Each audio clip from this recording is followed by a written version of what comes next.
Thank you for tuning in to the Veterinary Cannabis Society podcast. In this episode, we sit down with the founder of Mikko's Choice to discuss navigating the multiple ecosystems surrounding veterinary cannabis.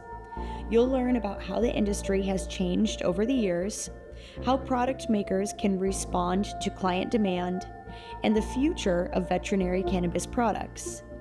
As Emma explains, that future is brighter when producers contribute to the healthy ecosystems between different players in the veterinary space.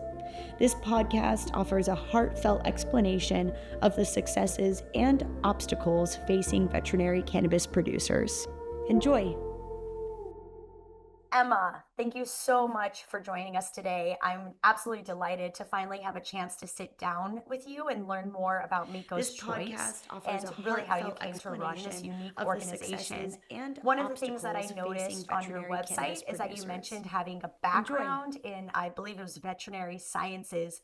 What is your background? Yeah, it's a good question. So I have an undergraduate degree in animal science, and then I have a master's in animals and public policy through the Tufts Vet School. And I've also had just like a lifelong, of course, journey with animals that I think most of us can relate to. But formally, it's those two degrees over multiple years. Tell me more about the animal policy. Did you say that was your graduate degree in animal policy from Tufts? Yeah, so that's an interesting program. It's pretty small, little niche, but the idea is that you go into it wanting to do a career with animals, and the policy can come from any side of things. So you can work in Congress making laws to, like, for example, my thesis was in wild horse management. So focusing on those issues with the Bureau of Land Management and how they affect various stakeholders, the public, the BLM, ranchers, things like that, and diving into those issues in that complicated world. I have classmates who are working for like Fish and Wildlife, for example, a lot of nonprofits that focus on various issues within animal specific spaces, species, or human animal conflicts, relationships, things like that. So it's pretty broad. There is also like a focus on veterinary science and how our relationships, you know, affect that world and how we can be in that space, whether you're a DVM or not. It really just covers anything and everything to do with animals. That's so cool. That's just to think about the whole adjacent world to veterinary science and actually becoming a veterinarian. I think, coming from the Veterinary Cannabis Society, I definitely see the adjacent world of cannabis products and Mm-hmm. studying cannabis. But you're right, there is absolutely a greater ecosystem with animals in the US and public land management that I really kind of forgot about. Uh, Yeah. so how did you then segue from that very public policy oriented role into Mhm. working with cannabis products? Yeah, it's a crazy journey. I always thought that I wanted to be a vet. And that's partly why I went through this program too, because it's a good stepping stone to veterinary school. A lot of people continue on and get a DVM after their MS. But right before I went into that master's program, I was trampled by a horse and broke my back and was supposed to be paralyzed and was nearly paralyzed on the spot and had to defer from school for a year to learn how to move and walk again. And I had a spinal fusion surgery that takes a year to heal from just in of itself. And during that time, my brother was starting a cannabis delivery in Los Angeles because he's very entrepreneurial. He saw the opportunity and he wanted to go for it. And so he suggested, because I was on a lot of opioids, to try cannabis instead for the pain. And I mean, of course, California kid, I dabbled in it before, but not for like a medical use. And so it was interesting to try it in that sense for nerve pain. And I had no appetite and was just like overall really uncomfortable. And it was so crazy to me because I was taking really high doses, but I never got high. And when I was taking the opioids, it just like felt miserable. I did not enjoy it at all. And so the cannabis allowed me to get off of those, manage the nerve pain. All of a sudden I had an appetite again. All of a sudden I was feeling like a more normal human, even though I like couldn't get out of bed really. And So through that, like very intense experience, I thought, okay, there's something here to this plant and how it can help people. So then at the same time where I was going through this back recovery, my dog was diagnosed with hepatocellular carcinoma, which is a very serious cancer of the liver. And he was given 4 months to live because he had large tumors all throughout his liver. And I did do a surgery to get like the biggest one because it was on the verge of bursting. But when they were in there, they're like, it's really just kind of, it's actually, there's a lot more like smaller ones throughout the liver that we couldn't get. So like it'll come back and there's not a lot of time. You don't have a lot of options. And I said, okay, well, we'll just make the most of it, and make sure he has a good last few months.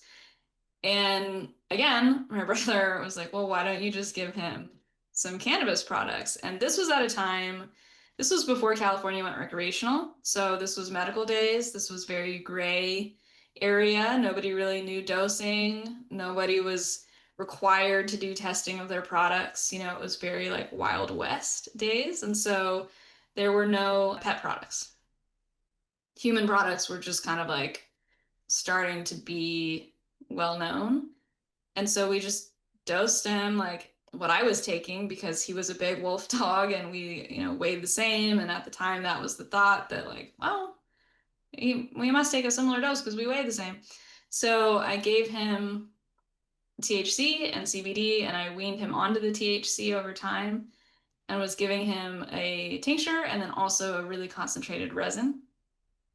And long story short, he lived for 4 years, and at a certain point, those like extra smaller tumors could no longer be found on ultrasounds. And his liver enzymes, were high, right? Because he had all these tumors and stuff, and then they went back down into normal ranges.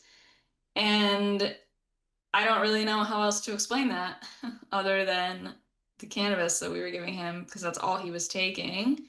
And of course, the vets couldn't say anything, wouldn't say anything. They were just like, well, this is really interesting. Wow. I have Yeah. goose. That's so amazing. And this was literally happening at the same time as your back was healing. Yeah. And so Wow. through those two experiences, I thought, you know what? There's something here to this plant. I don't really know what I want to do with it, really. But so then I went to school, I finished my degree, and was all set to work for a wild horse, uh, nonprofit that was going to be heavy in the advocacy and do what I mentioned before, like go to Congress and talk about policy surrounding wild horse management in the US. But like at the last minute, I said to myself, you know what? I want to explore this cannabis world. And so I joined with my brother and we ran this delivery in LA for a long time. And years down the road, I used the connections that I created and brought my business Miko's Choice to life. Wow. That is an incredible story. And I think like what's so amazing to me is how you've mixed, an educational background with a lived experience and just hard work. uh, Mm. and having done this really from the bottom up, and the stroke of like faith that it took as well is so incredible, and it's just a really inspiring story. I'm grateful to you for telling me about it, and I was hanging on every word. um, Thanks. so how long then have you been how long has Miko's Choice been creating cannabis-based products? And in that time, over those years, how has that space changed? It's changed a lot. So I launched in November of 2019. I started with just a horse pellet product. All the products are hemp based, so they can be sold throughout the US. I originally wanted to go with like a cannabis product that was going to be in dispensaries, but the regulations around that were just like so at the time back then it was really difficult. And I was like, you know what? Let me just pivot and I'm going to do hemp and we're going to get it out there. And then I can come back to like the cannabis side of things. And so, yeah, I just saw this like need in the horse world because and so Miko's Choice is modeled after my BLM Mustang who I rescued. who was highly anxious. And I just thought, man, I really want this a product to help him. But again, it was like there were hardly any animal products at the time. So now the space is like flooded with them. And I just started with the horses because of him.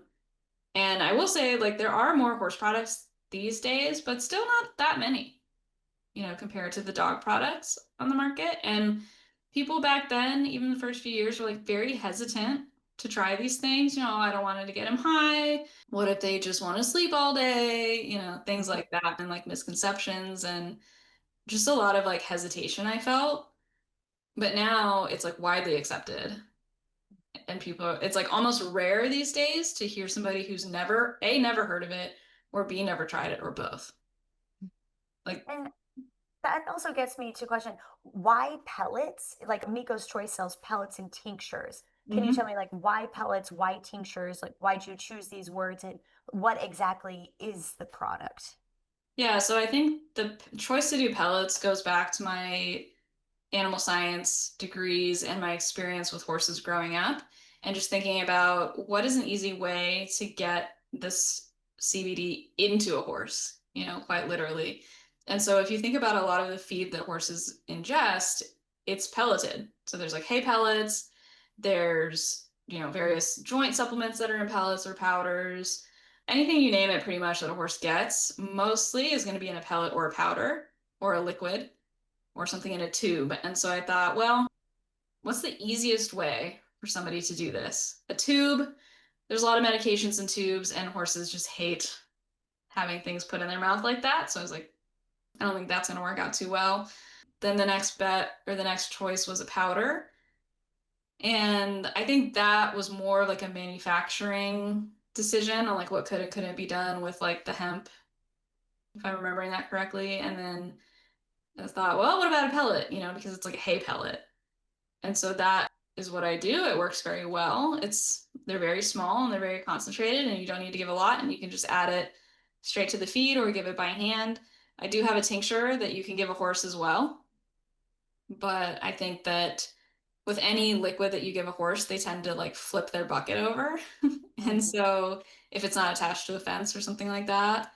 So I thought about that and was like, well, what if a liquid like spills and then it like absorbs into the ground, and how do we know? Whereas like a pellet, they can pick up, and eat, and often will. So the tincture came later. It is an option that horses can take, but I think pellets are just the better one for them. Yeah, so when I first met you, when we like first started talking about Miko's Choice and Veterinary Cannabis Society partnering, you did mention to me that it started with horses, but now there's all these other animals that are uh, using both your pellets and your tinctures. Can Mhm. you tell me about the other animals that are enjoying Miko's Choice and why do you think those particular animals are? Yeah, so random, but my second biggest market is in pigs, Mhm. which I personally love because I have two house pigs that live in the house with me. They can come in or out, do whatever they want, but they're quite bougie. They prefer their dog beds at night and like being tucked in on a blanket and the couch, and they like to come in for little naps when it's a little too warm outside. Um, and so through having them, I was introduced into this whole world of people who have similar pigs as pets, or even pigs that just live outside that they love dearly. And the thing with pigs, because of how they've been bred, they get severe arthritis. It's just like a thing that happens to them. And it can affect them so much that they can't move. And so the pellets are a great option for them because, similar to horses, you can just add it to their food or give it to them by hand. And I have a pig trimmer who comes and trims their feet, just like a horse does. And she comes every like 4 to 6 months. And she's got thousands upon thousands of pig clients across the US. I mean, I could like just talk about her and her business for a long time because it's just like fascinating. And so I started to talk to her about it, being like, what are you kind of seeing with pigs? And like, how can this help? And blah, blah. And basically, we've partnered. And so through her, I've gotten this exposure to all of these pigs. And the testimonials that I get back from these pig people, like every time still, I'm blown away by like these pigs who were hardly moving or really painful. and now they're like doing little zoomies, or they're getting back on the couch again, or they're not like super grumpy. It's just, I don't like, they might be my favorite customers. And the pig people. Yeah. I feel like if there's one group to get in with, that's gonna like pay back dividends of wholesome positivity, it would be the pig people. Yeah, totally. So I also had to look up a word from your website. I had to look up the word camelid. Oh yeah. That's a mammal of the camel family. Tell me about camels enjoying Miko's Choice pellets. Yeah, so that term encompasses camels, llamas, and alpacas. Okay. And so they all can, again, I think the pellet is a preferred product for them. They too, if they live a long time, can get severe arthritis. So it's really great for them. They also, like, I have this one customer who travels a lot with her llama and like does events. There's surprisingly like therapy llamas that go to like the airport to try and like de-stress people, or like you can hire them to like show up in funny costumes, things like that. It's a whole thing.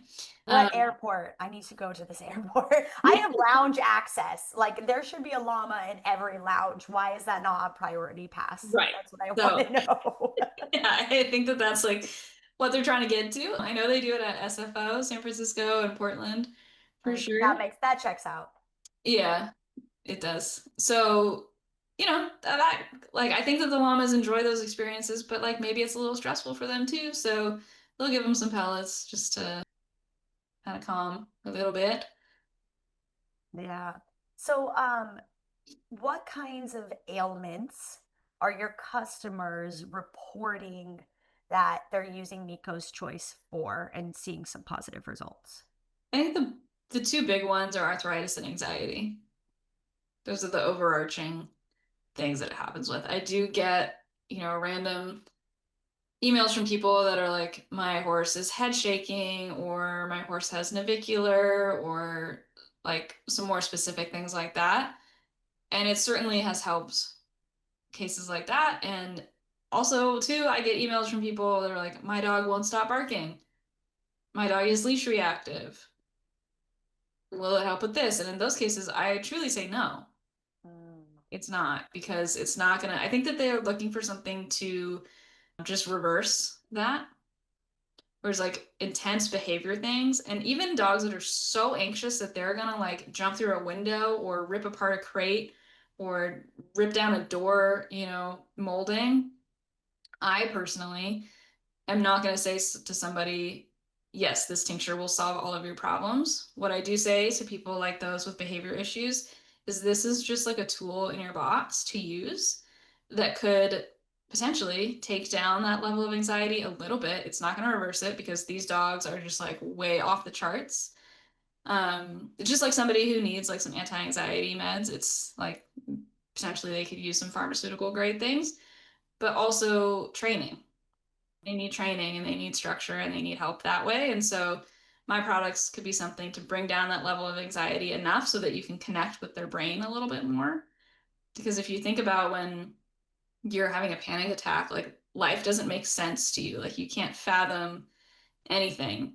So these dogs are in that same frame of mind. So how can we get them to settle a little bit so we can like have a conversation and try and like reduce that panic attack best that we can? And that's not going to happen overnight. Yeah, no, that's true. And the reference to like human panic attacks or like any other, human like mental nervous system Mm-hmm. breakdown or ramp up, yeah, it is kind of impossible to really manage the root cause or find other better choices of action until you've at least found some level of homeostasis. So Right. that's really interesting. And I appreciate that you're honest to people about this because I do think unfortunately we see a lot of people in the veterinary cannabis industry who make products that promise to solve things Yeah. and do so quickly and to be that, single shot in the dark that's going to Mm-hmm. be the solution. And I think that, when it comes to like legislation, if our legislators hear a bad story, I think it's often rooted in that false expectation. Yeah. So I appreciate your honesty. It helps the industry overall, I suspect. Another thing that you talk a lot about on your website, which I appreciate, is the fact that you do a lot of work with charities. And it Mhm. seems like, just judging by what I can tell on your website, that you've been closely partnering with charities from the get-go, which is Mhm. pretty impressive and kind of risky when you're a startup organization. It's kind of like a one-woman game, which Mikko's Yeah. Choice is. So tell me more about your charitable giving programs and why you think that nonprofit connection matters. Yeah, so I say $5 from every sale is donated. Every month it rotates. There's a list on my website of who I have given to, but honestly, it needs to get updated because it's been expanded over time. But yeah, so I'll just pick somebody. I only work with people that I know or like have a connection to or have followed along for a long time. I do get requests all the time that are like, hey, I want to be part of your charitable giving. This is my, rescue and things like that. And I would love to accommodate those, but I think that there's a lot of distrust in donating. And so I take it very seriously. And the fact that like when somebody is purchasing a product from me, like they don't necessarily know like where that $5 is going. And so I want to make sure that I can say like, yeah, no, like this is a great organization to give to. And so I guess the point is that like I vet who it is, and it's usually a horse rescue sanctuary, a pig rescue sanctuary, a dog rescue sanctuary. And sometimes I'll just be like, okay, like this is the rotation, or I'll notice that somebody is like having a really intense medical case, or like this one time, this pig sanctuary, their like ATV four-wheeler that they use to drive around and deliver the pig feed like broke down, and they were searching for donations to get another one because those can be like 5 grand plus, and it was an unexpected thing. So then I'll be like, all right, hold on, this is going to be the focus for this month or next month, depending on what's going on with these organizations that I'm connected to. And most of them, honestly, I do know the founders and the people who run them just through like my social network. Yeah. Yeah, it's amazing. Like thinking about, I think there's been several times in this conversation here today and other conversations I've shared with you that you portray an ecosystem to Mm. veterinary care and veterinary science that a lot of people, especially just the everyday pet owner like me, I'm just a basic pet mom with three cats. And I don't realize the ecosystem around it in the veterinary world. There's the obvious ones. There's the industry of producing pet food. There's the industry of pet insurance, which is growing. And then what I interact with regularly, which is the veterinary cannabis industry. But Mhm. there's also so many more ecosystems between humans and animals, the government and animals, you know, food provider animals, rescues and animals. And it's so curious and exciting to me that you kind of have your toe in all of these spaces. And it's just so, yeah, it's so inspiring to see someone like you and an individual like you who's able to flex these different skills to create a stronger ecosystem and start kind of connecting the dots between them. So it's a cool part of your organization that I think isn't necessarily captured by your website. It's kind of impossible to Mhm. capture by your website, kind of impossible to capture on your social media, especially because you, like all of us cannabis organizations, are shadow banned Yeah. nearly constantly. Uh, but it's in conversation with you that I think you have so much to educate people like myself and really all of these other different veterinary industries on, to say like we're actually quite interconnected and we can work together and it does still benefit our bottom line. Because it Mhm. is a competitive world. Anything related to veterinary topics is competitive and usually understaffed. Mhm. Um, so I thank you for that. Well, thank you for that. Yeah. And going back to your earlier question about like how the space has changed, Yeah.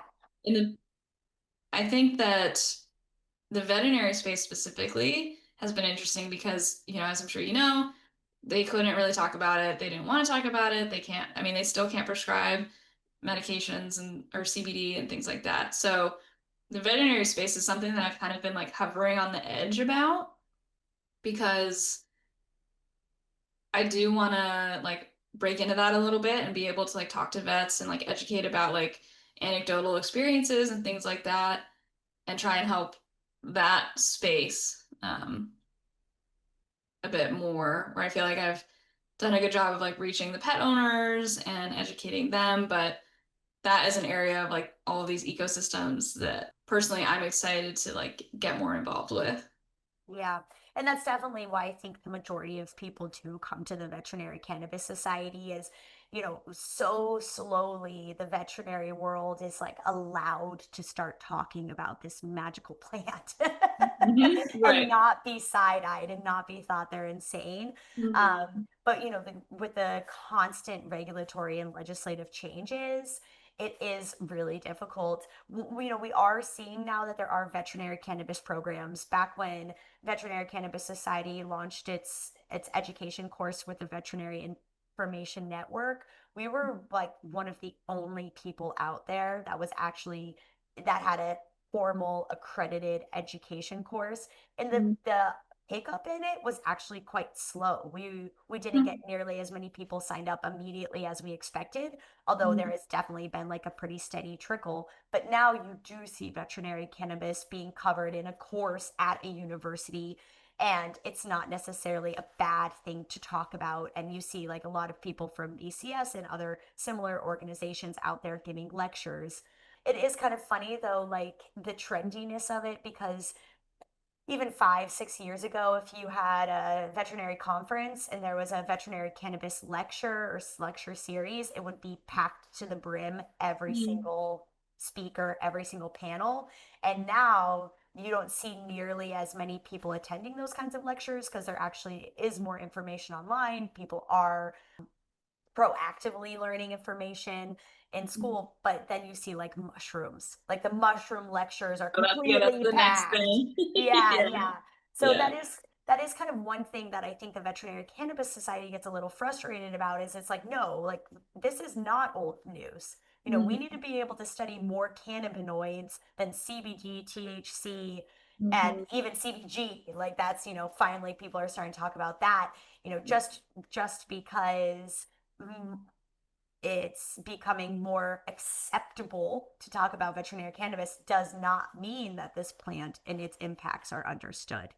So having people like you again in this ecosystem, able to have several different conversations where this topic can come up and be valid is really important. And that is what the Veterinary Cannabis Society is trying to do, trying to figure out how to create more space, more structure, and more protection for this kind of education. It's not an easy topic. It's we have not solved this issue either. Yeah. But at least we can have these kinds of conversations and put it on YouTube, and hopefully the right person will hear and then reach out to us, and keep on chugging along on the veterinary cannabis train. So Definitely. It's important. yeah. So related to all this, one of the things I wanted to ask you about is that I know that the ever-changing nature of cannabis regulations impacts businesses like yours. Hmm. So I kind of wanted to ask you, especially right now, there's been a lot of pullback in several different United States against hemp and cannabis. Yeah. Are there any specific geographies or legislative measures that you're currently watching? Let me add one comment for the listener. We are recording this podcast in early June of 2025. So just to put that time frame on it. Hmm. Yeah. Well, so right now, up until June 23rd in California, the agency that controls cannabis here, so all the products with THC associated with them, they don't necessarily do a lot with hemp products. They are taking comments on pet products specifically, which is interesting because in the past, I think to what you were saying earlier, there's just like so much in this topic to cover. In this industry, they were focused on human products and how do we regulate the human products, and like they have so much work to do in that space. But now it seems that they are focusing on pets a little bit. So what they're trying to determine is how much THC should be in pet products, and they're trying to regulate that, and they're I'm trying to get feedback from the public right now before they decide whatever their regulations are going to be. So that's happening right now. Definitely focusing on that. I mean, I don't have any products that have THC that would fall under these that would be sold at a dispensary, but I do think it's something to watch because it's going to affect the state, it's going to affect the industry and what we do and things like that. There are also regulations that talk about hemp specific products more on like a national level. And when I first started, I actually got a notice from the CDTFA because my products were in feed stores. And that notice said, you got to pull your products from the shelves because we do not regulate, we don't understand how these products are going to affect animals in the food system.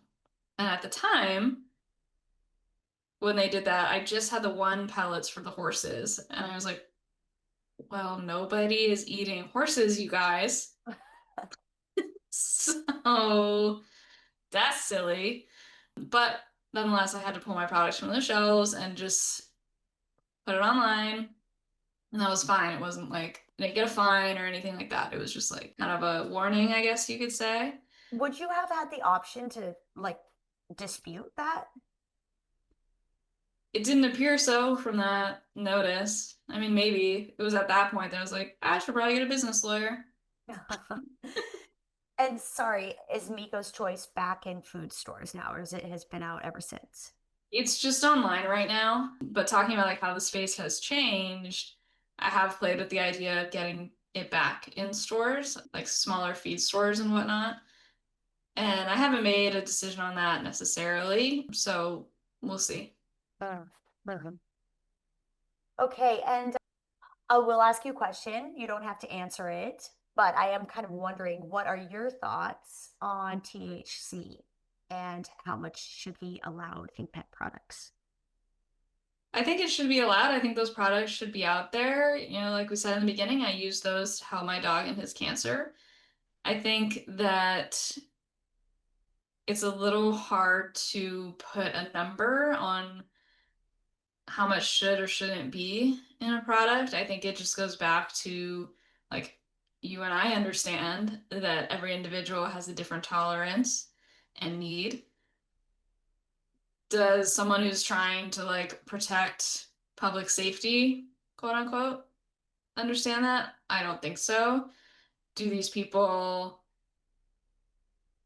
worry about it in this like I think what they're worried about is they don't want people like out on the roads driving super high, which obviously nobody wants that. But People super high probably don't want to be driving either. no, we don't.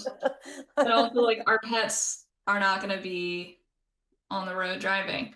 So yeah, it's hard to say like because they're going to want to put a limit on it. Like they're just going to want to. And I think part of being in this world is like you have to there's some give and take. You have to understand. So it's like, all right, if the way to get these products out on the market and out on the shelf is to agree to a limit, then all right, let's figure that out. And maybe over time it can change. I think, I can't remember exactly or no, I don't think they've suggested like a specific amount. I'm not totally sure, but I Yeah, do I know think it that was most like less people, than 0.03, but I could be wrong about that. But yeah. yeah, I feel like they are suggesting a small amount, Mhm. because people have this like fear of it still. And we need there to be like a significant amount of these products. But also with that, I think there does need to be some education because no, you can't just like give your dog 10 milligrams, at least from the get-go. Like there does have to be a slow build to whatever you're doing. So it's an So, interesting thing to navigate.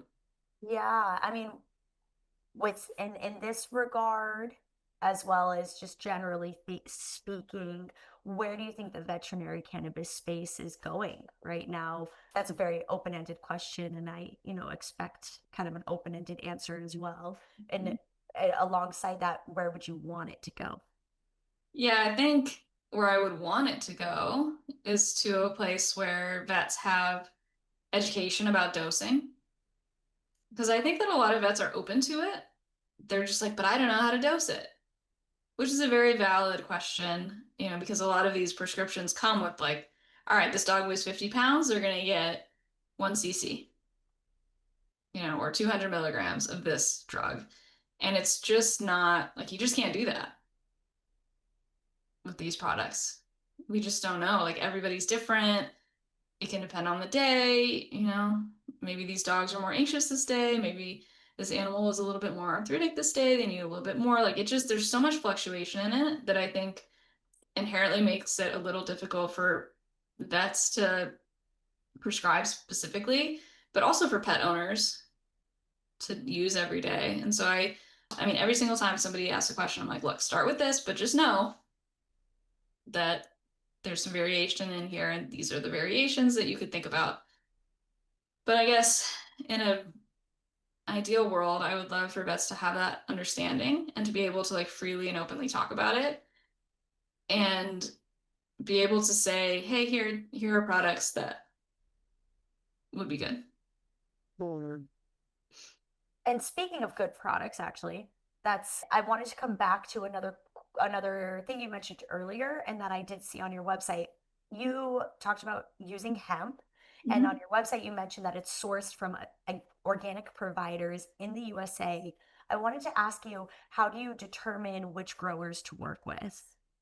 Yeah, so the grower that I work with now is through my connections in the cannabis space. They grow hemp and cannabis in Colorado.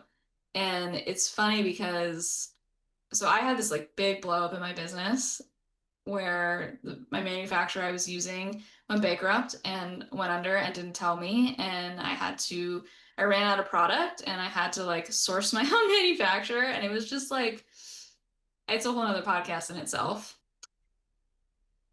Just like the unprofessionalism in this industry can be like, people just don't understand how bad it can be. And so basically what I had to do was start from the ground, find people who were growing this, and then find a manufacturer who could make the pellets because it was super specialized. And out of that whole mess came the tincture, which was great, and the dog treats. But so through that, fiasco is how I found these growers. And I said to them, I was like, look, it's really important that it's high quality, it's organic, there's no pesticides, like you're testing it, I'm gonna test it again. It's sourced in the US. They have like these strains that they have been growing for years, so they know that they're like very potent in CBD, very low in THC, and um, yeah, it just came from I had to find them. And also That's because I wanted that. I wanted that level of like high quality product. And so then once I found a manufacturer, I made that connection and here we are. sounds so stressful. It's funny because you're a very eloquent person and you don't usually struggle to find the words you need. But in that moment, recalling completely losing all of your sourcing without any notice, I could feel that like experience within you, and I could feel your inability to find words to express that. And yeah, that sounds rough. And you know, the cannabis industry is kind of a wild west, and Oh, for sure. No, it it, totally is. Yeah, I mean, like I said, that's a whole nother story, but like I had to, I was like, all right, I have no choice. I drove to Colorado, filled up my truck with product. This is gonna get me through. oh my gosh, Yeah. wow. I have so much respect for you. Well, I think also it's just like, I mean, the people can't see me, but like I'm a 5'2", like small blonde chick who you'd be like, you're so Californian, and like it is a male dominated industry, and so like there's a whole nother side of this of like taking somebody like me seriously, and to like walk into a boardroom with all of these people who are just like, yeah, we're lying through our faces to you, and having to be like, no, I know that you're lying because I know all these other people in the industry who know that you're going under because you're selling your machinery. Don't lie to me about it. And like really standing up for yourself. I think it really stems from like the belief in the product and the plant and wanting to bring it to help animals and just be like, I gotta do what I gotta do to do that. And that's, I think, another testament to the ecosystem I was talking about earlier is there is that side of it that we have to be able to create trustworthy networks, Mm-hmm. and, in the ever changing face of regulation and the ever changing face of, the startups that just try to make a quick buck off the industry. And like what you said, and kind of what I was getting at earlier is like the science still isn't done. We Yeah. know that there is huge potential here, but we Mm-hmm. have to protect ourselves and the good players in this industry and the veterinarians who want to learn and the pet Yeah. parents who are willing to try. Like we have to protect that ability to keep doing that thing. And that's really why the Veterinary Cannabis Society like was formed. And it's just interesting to see different sides of the industry kind of coming to that same conclusion from different spaces.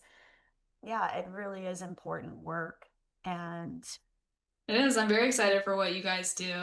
And I've been following along, the VCS journey for a long time now. And I don't know, I feel like you guys are really like have made this big pivot and are, on a really great trajectory. And I just love that all the information is out there and available to people. And I hope that they're, using you as a resource. yeah, well, thank you so much. And that is another thing that you do on Miko's Choice is you have a blog and you have a whole resources section with Mhm. animal CBD guides. I see the horses, I see the dogs. I Pigs have will a be up there feeling soon. you're going to be adding pigs soon. Yeah, exactly. Exactly. So if there was an individual who was thinking about maybe creating some of their own products or a pet parent who wanted to learn more information, where do you recommend that they go short of your own great website? Yes, well, I think so. I believe an educated customer is a good customer, and I always say, like, look, here's all the information that I have that I can provide for you. Do with it what you want. If you get my products, great. If you go with someone else, I hope they help what you're looking for. You know? But I think that your website is a great place to go to. And I'm not just saying that because we're talking, Yeah, but we have a lot of research on our website. yeah, Kind of overwhelming sometimes, but there is a search function. So, right. Yeah, I think it can be a hard thing to navigate because I do think a lot of brands like have blogs and things that they're saying. So I think to look for resources that have links, to sources that are not just like making claims and promises is really important. Um, and just sort of sussing out like who is giving you the information freely because I think when somebody does not want to give you information, it's like, well, what are they worried about? fun.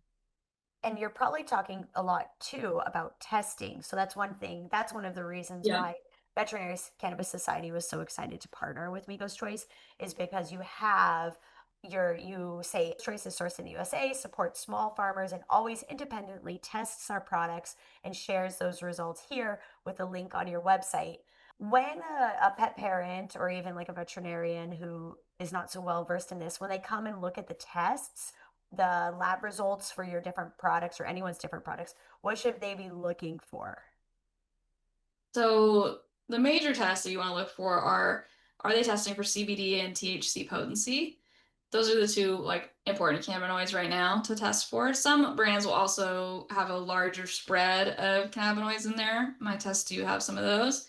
You Say also want to look, CBG, THCV, CBC, and CBDV. yep. And I kind of like don't really get too in the weeds with those with customers because as we said, like I think people are just now starting to understand like THC and CBD and the difference. So to like broaden it even farther might be like a little much at this point for people, unless they want to like do a deep dive in that, that's fine. You also want to look at pesticides and heavy metals. The thing with this plant is that one thing that's really cool about it is it absorbs everything in the soil. And soil can have naturally occurring heavy metals. It's not necessarily that they are being added to like fertile. I mean, they can be added to fertilizer, but it's the heavy metals is important because you want to know, like it tells you a little bit about the soil. And if the level is too high, then you got to think, well, what is being added to the growing? And same with pesticides. What are they spraying on there or adding? There shouldn't be pesticides. And so I know that my growers will test it, like, and also my manufacturers, honestly, will test it when it gets to them. So the manufacturers will provide me with their test results. Be like, here, this is the batch that we've tested. And then I will test it again afterwards, after it's been processed, because they get the raw materials and that's what they're testing. So truly, my products are tested multiple times. Yeah, it sounds like three, at least Yeah. three. That's awesome. And I do have to say, I got to be honest. I've looked at some of these tests, quite a few tests. It's one of the Mhm. first things the Veterinary Cannabis Society does when someone wants to partner with us. And I have to say, your tests are really easy to understand. Yeah, that is Like, a tricky thing too, is like, how do you decipher these? Because they can be really confusing and tricky. The lab that I work with is again comes from my connections in the cannabis space. They've been around very since the very early days of the cannabis space in California. They're based in Santa Cruz.